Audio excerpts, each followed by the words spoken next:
때까지. 아멘.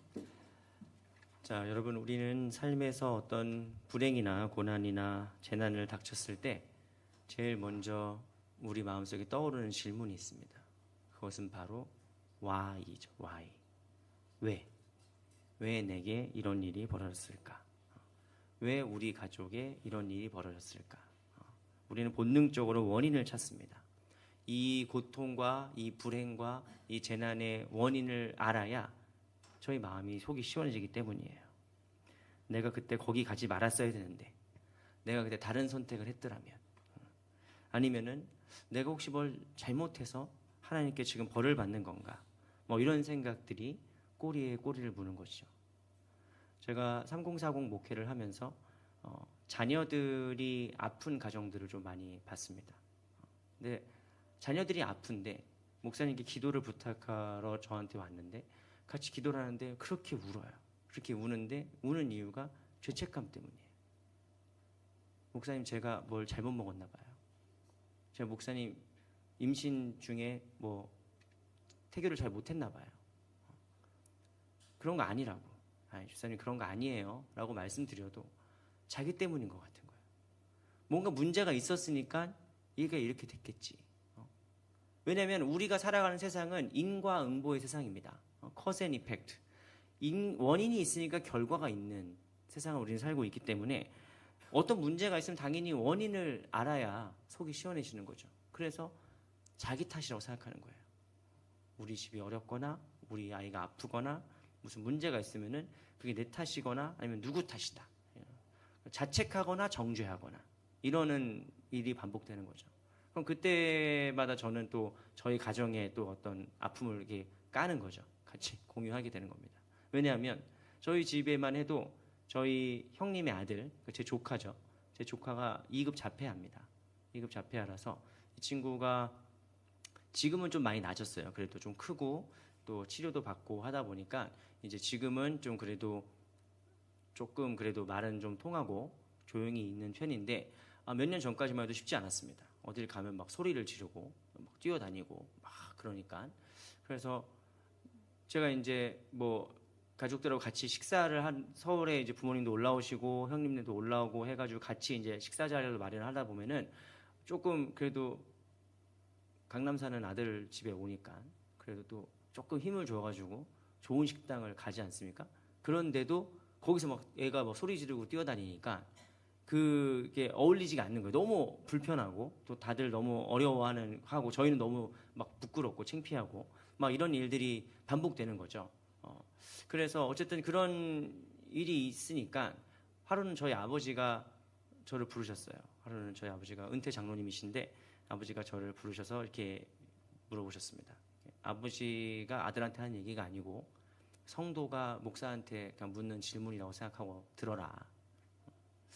야, 내가 뭐 하나님한테 엄청난 축복을 달라고 하는 것도 아니고 적어도 이렇게는 하면 안 되시는 거 아니냐 그러시는 거예요. 왜냐하면 저희 아버지가 그 이북에서 내려오신 저희 할아버지가 이제 충남 공주에 터 잡으시고 구남매를 키웠습니다. 구남매를 키우면서 저희 아버지가 둘째였어요. 둘째인데 저희 아버지가 이제 그 집에서 처음으로 예수 믿은 분이거든요. 저희 아버지가 그 구남매에서 처음으로 예수 믿은 분이고 어쨌든 할아버지, 그러니까 제 그 아버지 돌아가실 때에 같이 막 계속 간호하면서 임종기도까지 같이 드리고 또 많은 형제들이 지금 이제 다 예수 믿는 형제들이 많아졌습니다. 형제 자매들이 예수 믿는 그 가족으로 어쨌든 만들어 가는데 저희 아버지의 꿈은 뭐냐면 하나님 내게 축복을 주셔서 우리 형제 자매들에게 하나님 믿으면 이렇게 잘 산다. 하나님 믿으면 이렇게 행복하다는 걸 보여주고 싶은데 복을 더 줘도 괜찮은데 왜 손주가 이렇게 자폐해 있는 아이로 태어났냐 이거죠 이제. 그래서 우리 아버지가 우리 집안엔 그 구남매 중에 되는 우리 집안 없는데 자폐가 없는데 며느리 집에를 쭉 보면 며느리 집에도 그렇게 자폐가 있거나 그런 게 없는데 이게 모르게 이유가 궁금하다는 거예요. 하나님이 왜 우리에게 이런 고통을 주셨을까? 그럼 목사는 알까요? 목사는 목사가 알면 제가 목사 안 하죠. 어떻게 합니까? 여러분, 우리는 우리의 고통의 이유를 알지 못해요. 우리의 어려움과 고난의 이유를 알지 못합니다. 2000년 전에 예수님의 제자들도 똑같았어요. 그들은 지금 날 때부터 맹인된 사람을 지나가다 보는데 그들이 묻는 질문이 무엇입니까? 랍비여, 이 사람이 맹인으로 난 것이 누구의 죄로 인함이니까? 자기이니까? 부모이니까? 여러분, 사람들은 불행이나 고통이나 고난을 겪을 때 원인을 찾으려고 해요. 왜냐하면 우리가 살아가는 세상이 인과관계의 세상이기 때문이에요. 둘 중에 하나는 문제입니다. 내가 문제거나 네가 문제거나. 내가 문제면은 죄책감을 갖고 네가 문제면 정죄하는 거예요. 비난하는 겁니다. 근데 저는 이런 점에서 불교에 계신 스님들이 참 부러울 때가 많아요. 그때가 언제냐면은 이런 문제를 가지고 만약에 제가 뭐 어디 스님이라면 스님 이런 문제가 있습니다. 왜 그럴까요? 라고 하면 스님들은 너무나 완벽한 대답을 갖고 있어요. 깔끔하게 떨어진 답변을 갖고 있습니다. 그게 뭐죠? 전생에 지은 죄가 많다. 업부 때문이다. 뭔지 알 수는 없어. 근데 전생에 지은 죄가 많아, 네가. 왜 내가 이런 복을 받나요? 네가 전생에 선한 일을 많이 했기 때문이다. 는 거예요. 그럼 모든 게 해결돼요. 우리의 모든 불행이 다 이걸로 설명돼요. 아, 내가 전생에 지은 죄가 많구나. 우리의 모든 축복이 다 이걸로 해결돼요. 내가 전생에 공덕이 많구나. 제가 태국으로 단기 선교를 간 적이 있습니다. 신학생 때. 태국으로 단기 선교를 갔는데 태국으로 단기 선교를 가면은 여러분 태국 가보셨습니까? 태국 가보시면은 그 태국의 사람들을 만나잖아요. 그렇게 친절할 수가 없어요. 너무너무 친절합니다.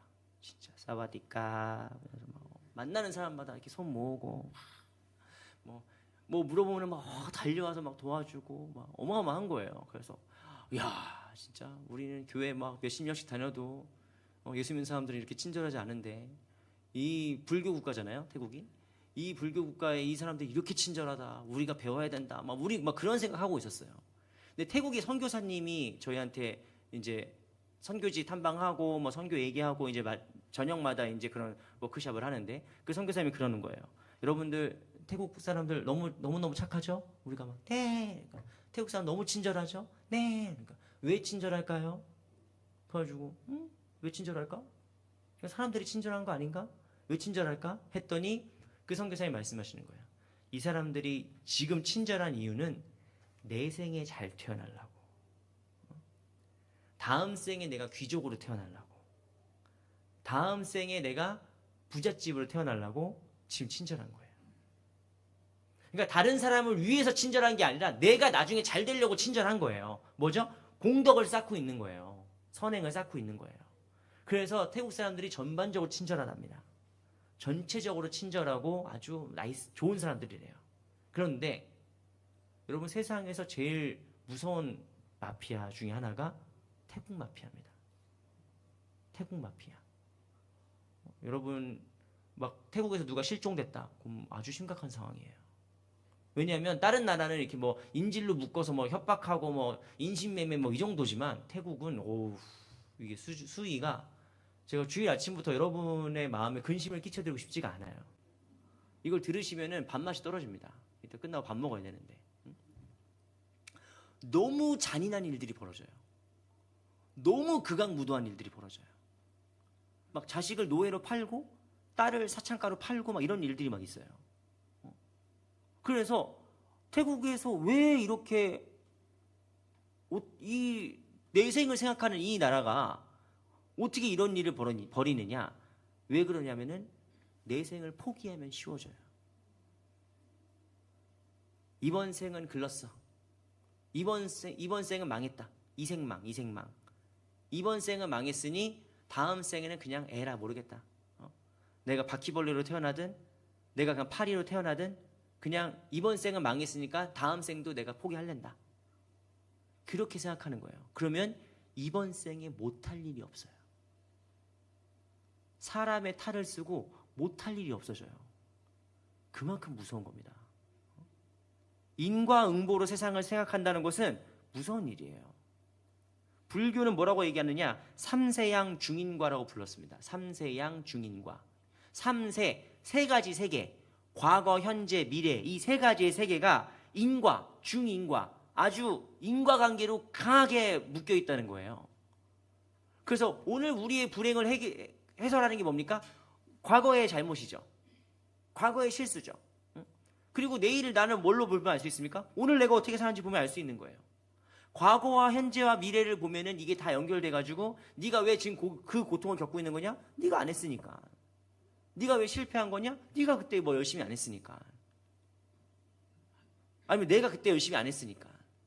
정죄하거나 자책하거나 이렇게 살아가는 게 사람들의 모습이에요. 제자들은 어떻게 살아갑니까? 고통을 겪고 있는 날 때부터 맹인된 그 맹인이 앉아 있는데 그를 보고 자비의 시선이나 긍휼의 시선이나 사랑의 시선이나 섬김을 드리려고 하는 게 아니라 저 누구 때문일까? 저도 자기 때문일까? 부모 때문일까? 정죄하는 거죠. 여러분, 인간이 원인을 막 찾으려고 하는 이유가 뭔지 아십니까? 결국엔 책임을 전가하려고 하는 거예요. 책임 전가. 우리 집 이렇게 된 거, 우리 애가 아픈 거 다 누구 때문이다? 책임 전가하는 거예요. 며느리가 잘못 들어와서 그래. 아니면은 사위가 마음에 안 들어. 원래부터 결혼하기 전부터 마음에 안 들었어. 우리는 어떤 원인을 찾는 이유가 결국 뭐냐면은 추궁하는 거예요. 결국 책임을 전가하고 싶은 거예요. 그런데 그런 우리의 이기적인 마음 속에 오늘 예수님께서는 뭐라고 말씀하시느냐? 3절 상반절입니다. 이렇게 말씀하세요.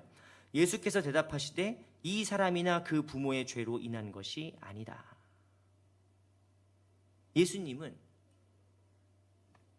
저 사람이 태어날 때부터 맹인이었던 이유는 저 사람의 죄 때문도 아니고 부모의 죄 때문도 아니라는 겁니다. 여러분, 우리가 이 말씀에 의지해서 우리가 반드시 기억해야 될 게 있어요. 그것은 무엇이냐?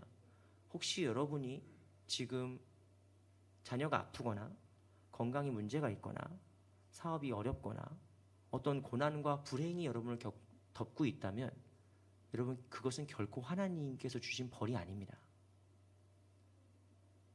하나님께서 여러분들에게 죄의 대가로 주시는 재앙이 아닙니다.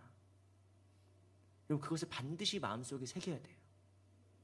물론 우리가 잘못을 하고 죄를 짓고 우리가 곁길로 계속 잘못된 길로 갈 때 하나님께서 우리를 치실 때가 있어요. 우리의 길을 교정하실 때가 있습니다. 그런데 그런 하나님의 훈육과 양육과 훈련의 방법과 내게 겪고 있는 앞이 보이지 않는 고난과 불행을 동일시시키면 안 돼요. 왜 그러느냐?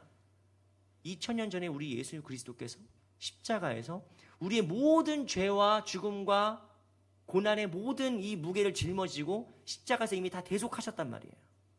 그걸 이미 다 씻어내셨어요. 그런데 하나님이 우리가 죄졌다고 해서 이미 죄의 모든 대가를 주님께서 치르셨는데 우리한테 또 벌을 준다? 그럼 하나님은 이상하게 믿는 거예요. 하나님은 이상하게 믿는 겁니다. 그래서 우리가 여러분 반드시 기억해야 돼요. 내게 고난이나 불행이나 재난이나 어려움이 찾아왔다. 이거 하나님이 주신 거라고 믿으면 안 됩니다. 내게 그런 일이 벌어진 거예요, 그냥. 다른 누군가가, 어떤 집사님이, 어떤 장로님이, 어떤 권사님이, 어떤 성도가 지금 고난을 겪고 있다? 속으로 내가 그럴 줄 알았다. 내가 그때 뭐 교회 안 나올 때부터 내가 알아봤다. 이렇게 보시면 안 되는 거예요. 하나님은 우리의 잘못으로 죄의 응징으로 재앙을 주시는 분이 아닙니다. 그럼 뭐냐? 그럼 우리가 지금 겪고 있는 고난은 뭔가요? 지금 우리가 겪고 있는 불행은 뭡니까? 예수님께서 뭐라고 말씀하시느냐? 3절 하반절에 이렇게 말씀하십니다. 그에게서 하나님이 하시는 일을 나타내고자 하심이라. 뭔 말이냐? 예수님은 고난의 원인에 대해서 말씀하지 않으세요. 제자들이 물은 질문은 뭡니까? 예수님, 저 사람이 날 때부터 맹인된 게 저 사람 때문일까요? 부모님 때문일까요? 라고 얘기하는데 예수님 지금 딴 말하고 계신 거예요. 죄 때문이 아니라 이제 앞으로 하나님이 뭘 하시는지를 봐라. 동문서답이죠. 다른 말이에요, 지금. 그런데 그건 무슨 말이냐? 예수님께서는 원인을 묻지 않겠다는 말입니다. 예수님께는 과거의 원인이 중요하지 않겠다는 거예요. 더 중요한 건 뭡니까? 주님께서는 그 고난과 그 불행과 그 아픔과 고통을 하나님의 미래적인 일을 선취하는 데 사용하시겠다는 뜻입니다. 하나님께서 지금 저 고난을 사용하셔서 하나님의 일을 나타내려고 하신다. 우리의 고난을 하나님의 기적의 사건으로 바꾸어 주실 것이다 라고 하는 미래적 가치에 하나님의 역사를 두시는 거예요. 여러분, 우리가 이게 기적이거든요. 근데 우리가 기적이라는 말을 상당히 많이 씁니다. 지난주에 손흥민이 해트트릭을 넣었어요. 한 경기에 3골을 넣었습니다. 와, 기적 같다. 기적 같은 경기. 우리는 기적이라는 말을 되게 좋아합니다. 병원에서 누가 병이 원래는 좀 의사들의 소견이 조금 약간 안 좋았는데 갑자기 호전되거나 엄청 좋아지면 기적 같은 치유라고 얘기하고, 스포츠 경기에서 막 질 것 같았는데 역전승으로 막 올라가면 기적 같다고 막 그러고, 올해 한화 팬들은 지금 다 모든 기적의 한 해를 보내고 있어요. 기적 같은 승리다, 막 기적이라는 말을 되게 많이 쓴단 말이에요. 근데 그 말은 동시에 어떤 뜻이냐면은 이 사람들이 기적을 안 믿는 거예요. 극적인 걸 좋아하는 거지 기적을 믿는 건 아니에요.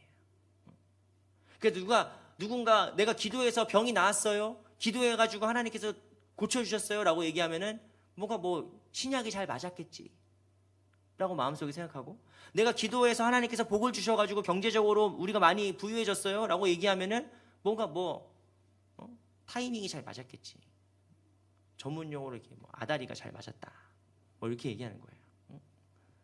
우리는 성경 속에 있는 기적의 이야기들을 그냥 과거에 그랬던 걸로 치부할 때가 많아요. 그런데 성경에서 말하는 기적은, 특히 요한복음에서는 기적이란 단어를 세메이온이라는 단어를 씁니다. 세메이온. 세메이온은 뭔 뜻이냐면은 우리말로 표적이라고 번역돼요. 표적. 기적이란 건 원더죠. 원더. 영어로 원더. 놀라움이에요. 놀라운 사건입니다. 근데 세메이온은 사인으로 번역돼요. 영어로. 하나님께서 우리에게 기적을 보여주시는 이유는 무엇이냐? 사인을 보여주시는 거예요. 표지. 여러분, 표지의 목적이 뭡니까? 표지가 큼지막한 표지가 있어요. 만약에 강남대로 쫙 있어요. 그러면 그 표지의 목적은 그 표지 자체가 아니에요. 표지의 목적은 뭡니까? 이걸 보고 저기로 가라는 거죠. 표지의 목적은 뭡니까? 인도입니다. 인도. 여러분, 주님께서 우리에게 주시는 표적은 표지를 얘기하는 거예요. 사람들은 기적을 기도합니다. 하나님, 우리 아이가 낫게 해주세요. 우리 부모님이 건강하게 해주세요. 우리 사업이 잘 되게 해주세요. 우리 아이가 학업이 성공하게 해주세요. 직장에 승진하게 해주세요. 우리는 결과만 놓고 기도해요. 결과만 놓고. 우리가 원하는 건 뭐예요? 원더죠. 원더. 그냥 놀라운 일. 내가 원하는 대로, 내가 기도한 대로 이루어진 것 자체를 그냥 우리는 만족해해요. 근데 주님께서 얘기하시는 표적은 무엇이냐? 그 가는 과정이라는 거예요. 하나님께서 인도하신 과정이라는 겁니다. 그게 표적이에요. 그런 의미에서 오늘 주보가 오타가 났어요. 오늘 설교의 제목은 과정과 결실입니다. 사람들은 기적의 결과를 놓고 기도해요. 그리고 내가 원하는 대로 기도가 이루어지면은 할렐루야 좋아하고, 내가 원하는 대로 기도가 응답이 안 되면은 실망하고 낙심하고 좌절해요. 근데 하나님께서 원하시는 기도는 무엇입니까? 우리가 그 기도하는 가운데 우리가 주님께 기적을 간구하고 주님의 도우심과 개입하심을 구하는 그 과정 중에 결실이 맺어진다는 거예요. 여러분, 이 날 때부터 맹인된 이 사람을 주님께서 어떻게 고치신 줄 아십니까? 지금 눈 떠라 야 뿅 해가지고 눈 빵 뜨는 게 아니에요. 주님께서 진흙에다 침을 뱉어서 진흙을 이렇게 짓이긴 다음에 눈에다 발라요. 그런 다음에 실로암 목가에 가서 씻어라. 여러분, 이 모든 과정이 얼마나 우스꽝스럽습니까? 말씀으로도 세상을 지으실 수 있는 그 예수님께서, 하나님께서 굳이 침 뱉어가지고 진흙을 이긴 다음에 눈에 발라가지고 실로암 목가에 가서 씻어라 이렇게 얘기하시는 거예요. 그 모든 과정이 뭐예요? 결국에는 기적의 과정이에요. 표적의 과정입니다. 그래서 기도하는 자는 결과에 대해서 하나님께 가부를 묻지 않아요. 내가 원하는 결과가 있지, 물론 내가 원하는 결과가 있지만 하나님께서 이 일을 통해서 무엇을 하실는지 우리가 알지 못하기 때문이에요. 그래서 성도란 고난과 어려움이 왔을 때, 불행과 재난이 왔을 때 우리가 하나님께 물어야 될 질문은 why가 아니에요. 주님, 왜 내게 이런 일이 벌어졌습니까? 주님, 왜 내 인생에, 우리 가정에 이런 일이 벌어졌습니까?가 아니에요. 왠지 아세요? 그 질문은 끝이 없어요. 원인은 한두 개가 아니에요. 저희 조카가 자폐라고 말씀드렸지만 자폐 스펙트럼의 원인이 수만 가지입니다. 뭐 때문인지 알 수가 없어요. 원인을 찾느라 돌아다 보면 분주할 수밖에 없고 부질없을 수밖에 없고 시간을 낭비할 수밖에 없어요. 너 때문이야, 너 때문이야 서로 얘기하다 보면 결국에는 관계가 틀어질 수밖에 없어요. 여러분, 우리의 인생에 특히 고난의 의미에 대해서 원인을 찾는 질문은 부질없습니다. 시간 낭비예요. 그럼 우리가 물어야 될 질문은 무엇이냐? For what이에요. For what? 하나님, 이 고난으로 무엇을 하시렵니까? 하나님, 나의 이 아픔으로 무엇을 하시렵니까? 우리의 이 지금 앞이 캄캄한 이 순간이 하나님의 손에 들림받을 때 하나님께서 하시려는 일이 무엇입니까? 라고 기도해야 되는 거예요. 우리는 하나님이 일하면은 짠! 하고 내가 원하는 결과가 나타나길 바래. 그런데 사실 하나님의 기적은, 표적은 어떻게 이루어집니까? 그 모든 과정 중에 있는 거예요.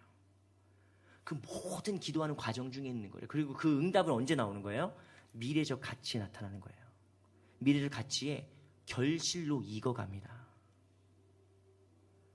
여러분 중에 기도해서 기도 응답으로 딱 받은 분도 계실 거예요. 그걸로 아멘 할렐루야 그래서 끝나는 게 아니라 그것이 점점점 결실로 익어갈 때까지 하나님의 표적은 계속된단 말이에요.